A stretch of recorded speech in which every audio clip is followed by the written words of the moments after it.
Luar biasa. Baru saja beberapa jam yang lalu Presiden Prabowo kembali berpidato dengan sangat hebat dengan menggelegar sampai-sampai satu gedung riuh bergemuruh. Itu semua itu.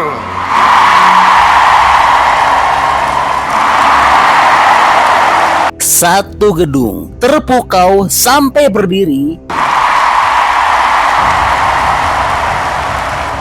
Dan kami yakini ini adalah salah satu pidato terbaik Presiden Prabowo. Sampai-sampai satu gedung bersolawat untuk Pak Prabowo. Saya jadi ingat ibu saya mendukung saya.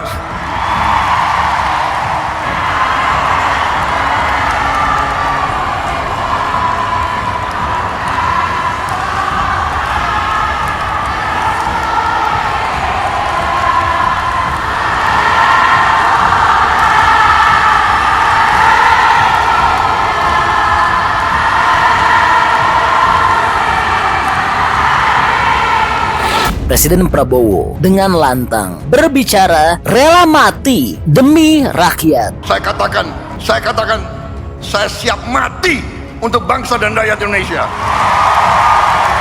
Pak Prabowo juga mengatakan tidak ada yang kebal hukum. Semua yang bersalah akan disikat habis. Kenapa? Presiden nggak boleh bilang dablek. Dablek itu monyet-monyet, maling-maling itu dablek. Tidak ada yang kebal hukum di Republik ini. Di bawah Presiden Republik Indonesia Prabowo Subianto, Gibran Raka Buming Gibran, dengan semua kabinet, tidak ada yang kebal hukum. Presiden Prabowo dengan tegas menyatakan bahwa penghematan efisiensi pemerintahan yang saat ini sedang dijalankan semuanya ditujukan hanya untuk rakyat. Pengeluaran-pengeluaran yang alasan untuk nyolong saya ingin dihentikan, dibersihkan.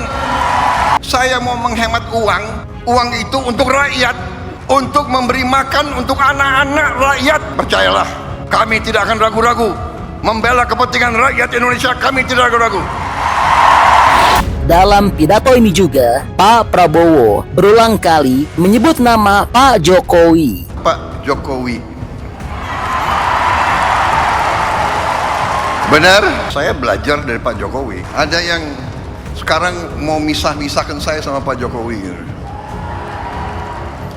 Lucu juga. Pak Prabowo telah memerintahkan dengan tegas tidak ada lagi pejabat-pejabat atau kementerian dan dinas manapun yang boleh lagi melakukan pemborosan. Bandel, dablek, gak usah keluar negeri. 5 tahun gak usah keluar negeri kalau perlu. Forum group discussion. Forum group discussion.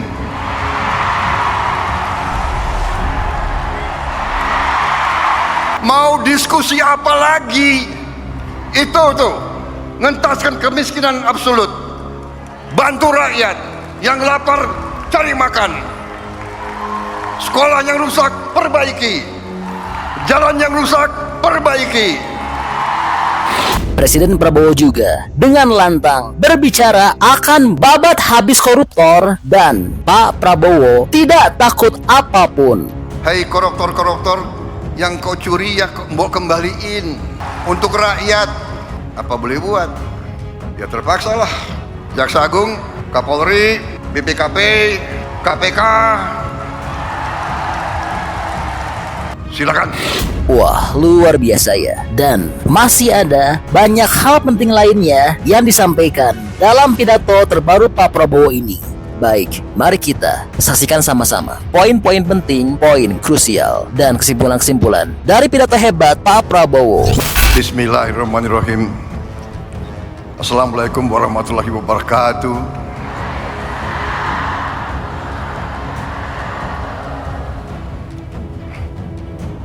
Sebagai insan yang bertakwa, marilah kita tidak henti-hentinya memanjatkan puji syukur kehadiran Allah Subhanahu wa taala, Tuhan Maha Besar, Tuhan Maha Kuasa. Hanya kepadanya lah kita berdoa dan hanya kepadanya lah kita minta pertolongan. Ketua tim pemenangan saya di Jawa Timur kemarin, wartawan jangan yang itu nggak usah dibesarkan lah itu. Tapi saya terpilih menjadi presiden, saya menjadi presiden untuk seluruh rakyat Indonesia, termasuk yang tidak memilih saya.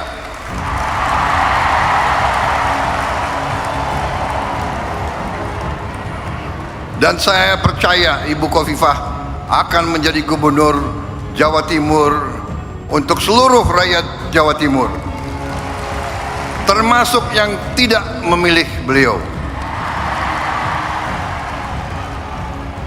Ada wartawan nggak boleh saya sebut juga. Ini saya lihat banyak tim sukses saya di sini.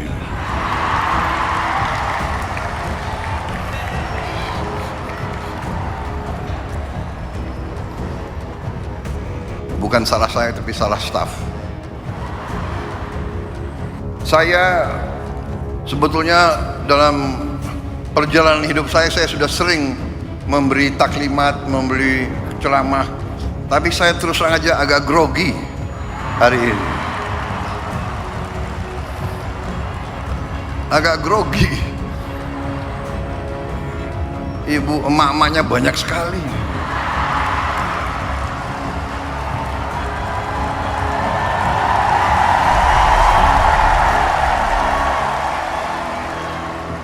Tadinya grogi, tapi kok sambutannya begitu baik sama saya gitu. Terima kasih, mantap.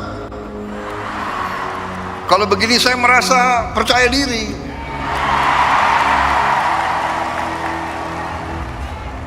Ada TNI, ada TNU. Karena TNI menghadapi TNU, karena TNU apalagi muslimatnya banyak, anaknya TNI ya. Jadi kalau dipanggil oleh emak, dijewer telinganya, repot itu.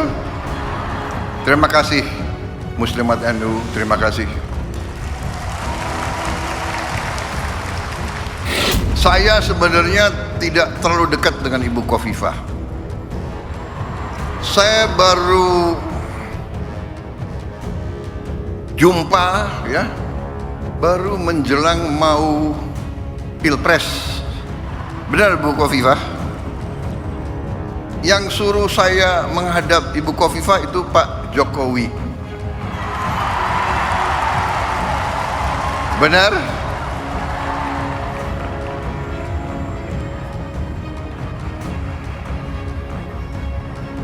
Jadi memang kalau politik ya saya belajar dari Pak Jokowi.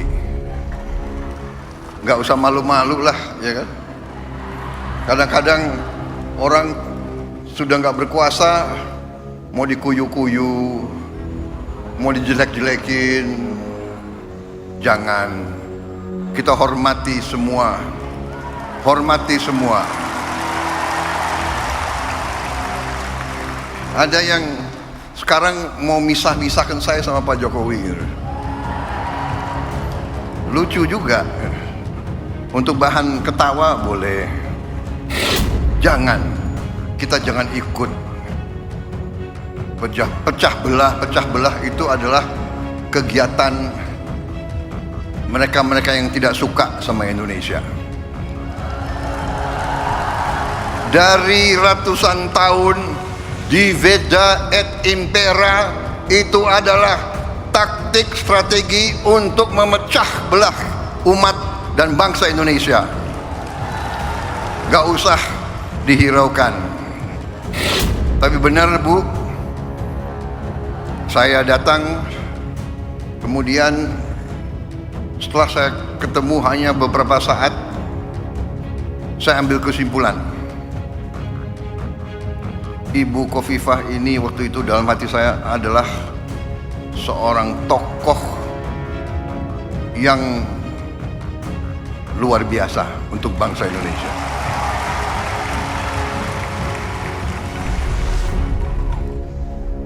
Kita bisa ambil kesimpulan tentang kemampuan seseorang, nggak usah lama-lama. seorang pemimpin daerah, seorang pemimpin rakyat, kita bisa tahu kalau mengerti atau tidak kehidupan rakyat, mengerti atau tidak, menguasai atau tidak. Beliau menguasai itu, pertanian menguasai, produksi berapa ton di kabupaten mana, produksi beras di kabupaten mana, beliau hafal. Produksi cabai beliau tahu. Harga bawang merah beliau tahu. Ini pemimpin luar biasa. Untung beliau dukung saya kemarin itu.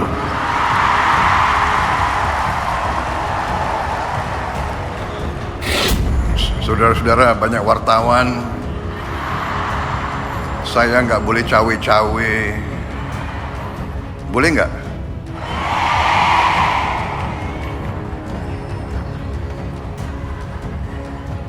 Enggak, saya bicara apa adanya. Itu keyakinan saya. Itu keyakinan saya. Jadi kita harus biasa bicara apa adanya. Yang benar itu benar, yang tidak benar itu tidak benar.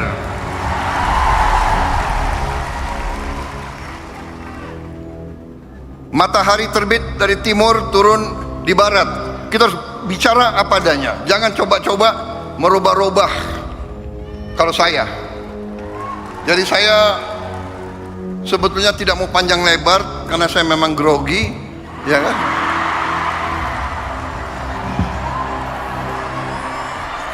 Tapi saya ingin menyampaikan terima kasih saya kepada muslimat.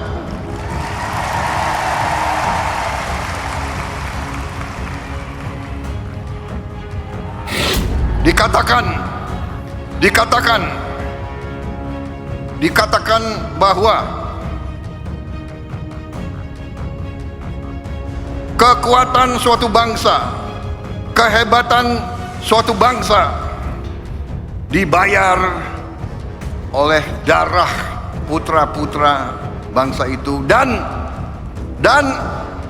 air mata ibu-ibu.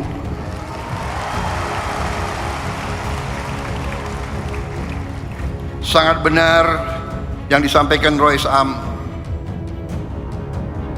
Emak-emak yang menentukan masa depan bangsa ini itu emak-emak.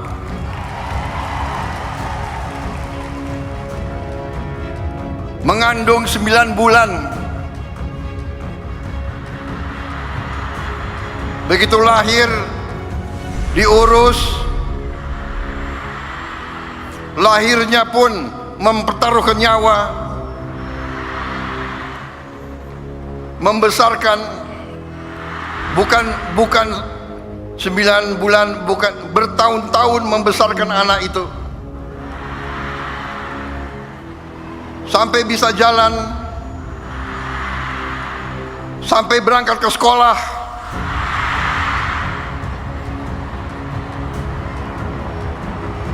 sampai kembali dari sekolah, masak untuk anaknya.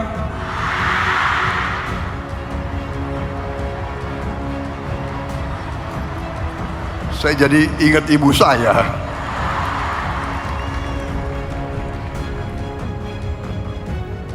Jadi Rois Am, benar sekali, saya sangat hormat. Saya menyampaikan penghargaan kepada muslimat, kepada NU yang membesarkan muslimat. Luar biasa. NU dalam sejarahnya, dalam tradisinya, dalam setiap krisis bangsa, NU muncul untuk menyelamatkan bangsa. Sangat tepat saya kira bahwa NU memang lahir dan besar di Jawa Timur, dan di Jawa Timur kemerdekaan kita diuji. Kemerdekaan kita, saya selalu mengatakan, diproklamasikan di Jakarta 17 Agustus tahun 45. Tapi diuji di Surabaya 10 November. Di sini ada konjen Inggris nggak? Nggak ada ya, nggak apa-apa. Kita sekarang sudah baik sama Inggris kok, nggak apa-apa itu. Tapi dulu Inggris ke Surabaya ini ingin menjajah kita kembali, dan arek-arek Surabaya dipimpin oleh para ulama mengatakan tidak, kita tidak mau dijajah kembali oleh siapapun. Dengan demikian Surabaya dikatakan kota pahlawan. Dan kita mengakui peran para kiai, para ulama semuanya menggelorakan perlawanan. Saya tadi sangat senang. Sekarang sebenarnya Ketua Umum PP Muslimat itu kalau di tentara itu ya bintang 4 lah kira-kira itu.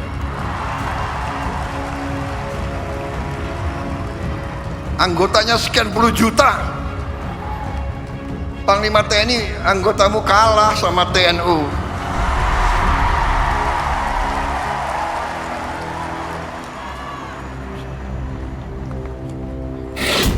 Ini pidato udah disiapkan bagus-bagus ini. Saya sangat terkesan dengan program-program Muslimat, program-program Ketua Umum Muslimat. Mustika Darling ini sangat menentukan. Memang benar Ibu Khofifah bisa nangkap. Kita harus sekarang sadar lingkungan. Kita harus menjaga kebersihan. Dan itu pun kita dapat pelajaran bahwa kebersihan adalah sebagian dari iman. Kebersihan, kebersihan, kebersihan. Dan keindahan. Kita perlu menjaga sekitar kita. Kemudian komitmen Muslimat untuk ikut serta dalam mengentaskan kemiskinan ekstrim. Mustika Mesem ini memang tujuan yang mulia. Itu pun saya ambil sebagai panggilan perjuangan saya sebagai Presiden Republik Indonesia ke-8 yang diberi mandat oleh rakyat. Itu saya jadikan suatu tugas yang harus saya kerjakan. Dan saya merasa dibantu oleh pembantu-pembantu saya, menteri-menteri koordinator, menteri-menteri Kabinet Merah Putih, Panglima TNI, Kapolri, Jaksa Agung. Saya merasa kompak, merasa tim yang kuat. 100 hari kita telah kita kerjakan di luar perkiraan banyak orang. Apalagi pengamat-pengamat yang suka nyinyir-nyinyir itu loh.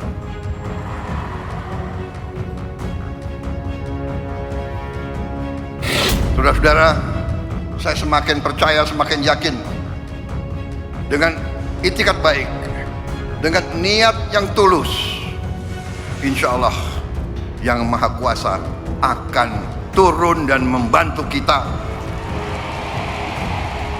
Niat kita adalah menegakkan keadilan dan kebenaran dan kejujuran. Itu niat kita. Dan dengan niat seperti itu, kita yakin bahwa kita berada di atas jalan yang benar, di atas jalan yang diridhoi oleh Yang Maha Kuasa. Karena itu, saya bersama pembantu-pembantu saya tidak ragu-ragu sedikit pun. Kami yakin kami akan bekerja sebaik-baiknya untuk rakyat Indonesia, dan kami akan membawa keberhasilan untuk rakyat dan untuk bangsa Indonesia.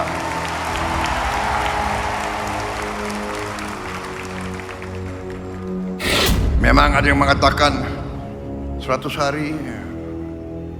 Kita ini dipilih bukan untuk 100 hari. Kita dipilih 5 kali 365 hari. Saya setelah 100 hari tapi ternyata saya menemukan negara kita sangat-sangat kaya. Tapi kita harus introspeksi diri. Selalu saya katakan, kita harus berani introspeksi diri, mawas diri, dan kita harus berani menegakkan kebenaran.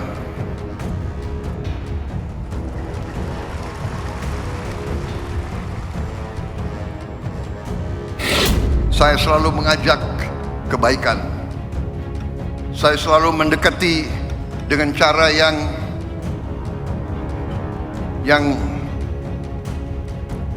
saya ingin kerukunan. Tapi kalau maling nggak usah diajak rukun.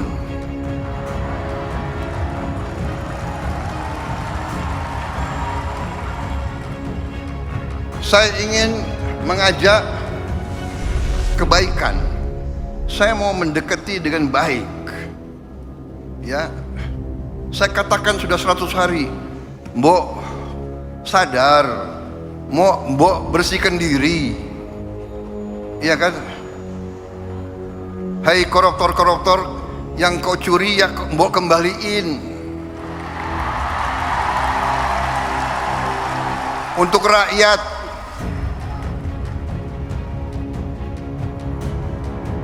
Kalau malu-malu nanti kita cari cara yang gak malu. Tapi mbok ya kembaliin. Saya tunggu 100 hari, 102 hari, 103 hari sudah. Ini 100 berapa hari ya? Apa boleh buat? Ya terpaksa lah. Jaksa Agung, Kapolri,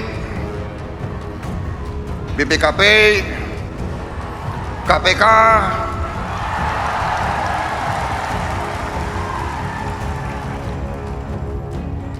silakan.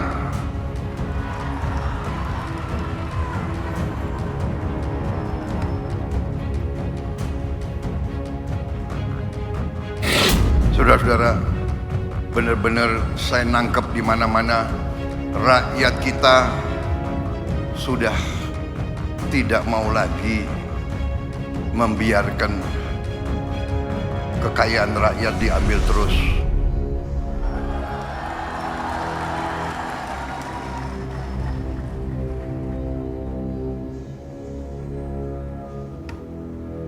Saya benar-benar merasa mendapat perkuatan hari ini dan hari-hari. Tiap saat saya turun melihat rakyat di mana-mana dan saya kemana-mana saya merasakan rakyat itu menangkap. Rakyat Indonesia sudah tidak bisa dibohongi lagi.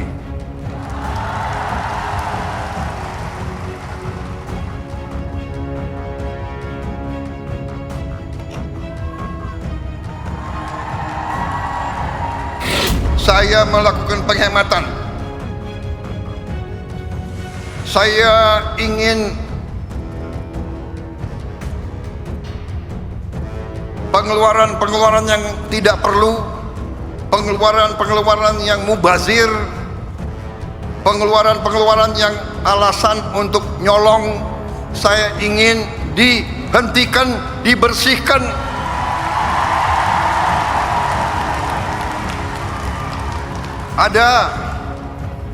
Ada yang melawan saya. Ada. Dalam birokrasi merasa sudah kebal hukum, merasa sudah menjadi raja kecil.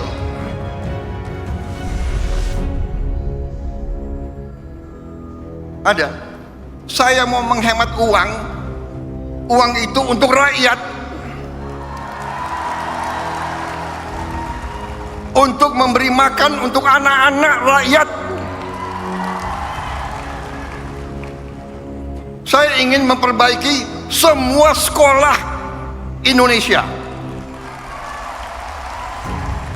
Kita punya 330.000 sekolah.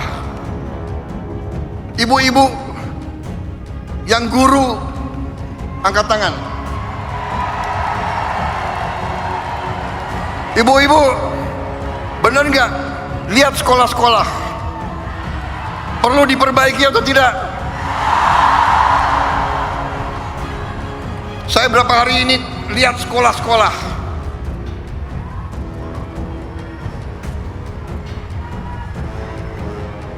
Kita punya 330.000 sekolah. Anggaran untuk perbaikan sekolah hanya cukup untuk memperbaiki mungkin 20.000 sekolah. Berapa tahun kita mau selesaikan 330.000 sekolah?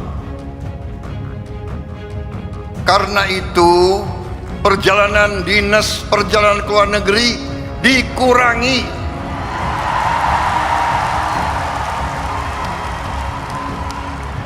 Kau boleh melawan Prabowo, tapi nanti kau lawan emak-emak itu semua itu.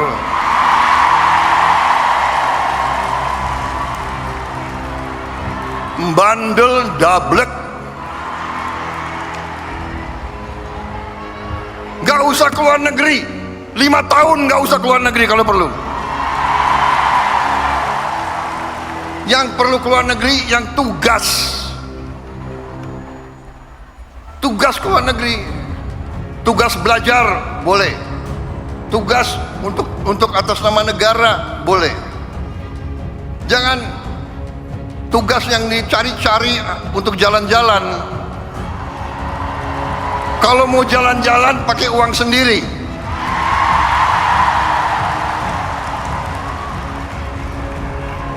Loh, Presiden Prabowo sering keluar negeri. Saya diundang, ya kan, sebagai kepala Indonesia, kepala negara dalam konferensi-konferensi penting oleh negara-negara yang penting, dan saya mewakili bangsa untuk mengamankan kepentingan bangsa.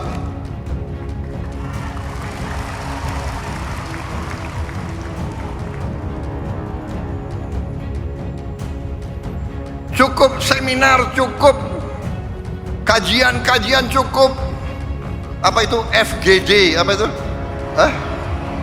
Forum Group Discussion. Forum Group Discussion.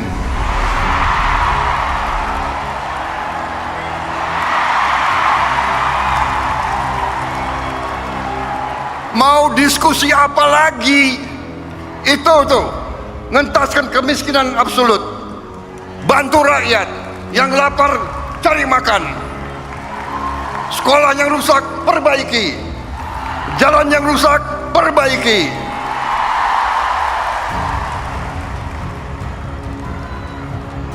Diskusi.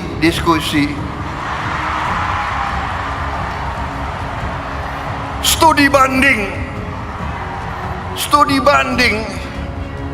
Mau belajar bagaimana mengentaskan kemiskinan, studi bandingnya ke Australia.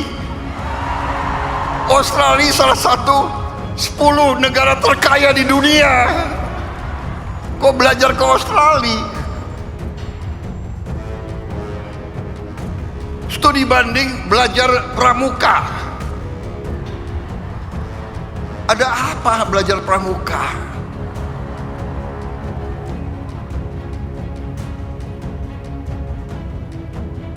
Grundel, habis itu lobby wartawan, LSM suruh nyerang. Nggak apa-apa, saya lebih takut emak-emak daripada takut mereka-mereka itu. Apalagi hari ini TNU mendukung saya.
Panitia, saya diberi waktu sampai jam berapa?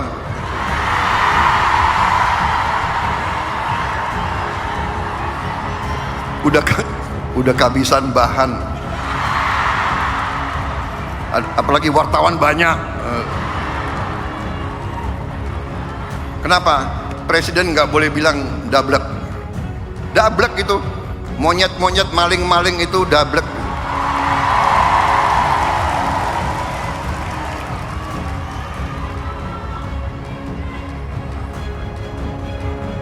Nggak sadar-sadar ya. Tapi percayalah, kami tidak akan ragu-ragu membela kepentingan rakyat Indonesia. Kami tidak ragu-ragu. Saya katakan, saya siap mati untuk bangsa dan rakyat Indonesia.